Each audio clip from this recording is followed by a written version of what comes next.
Nasawi ang isang autism therapist na isa ring negosyante matapos itong barilin sa ulo ng isang hindi pa nakikilalang salarin sa lungsod ng Kawayan.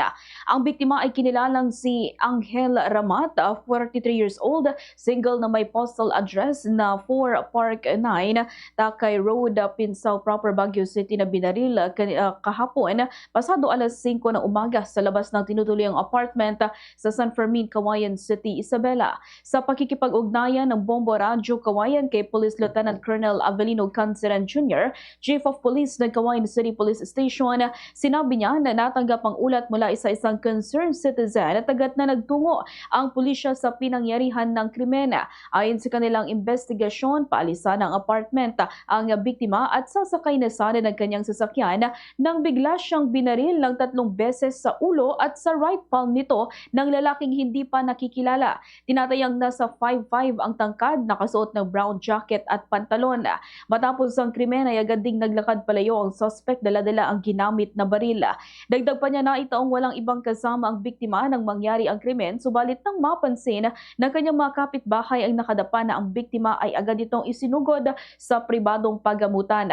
Alas 10:22 ng umaga nagtuluyan ng bawian ng buhay ang biktima.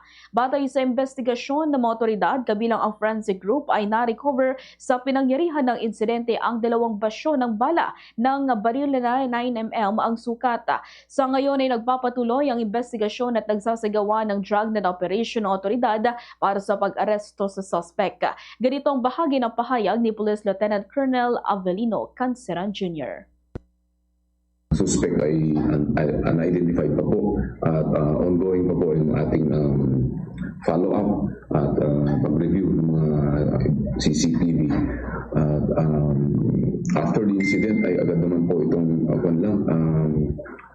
kumbaga naglakad lang po siya by foot and labas po dun sa place of incident.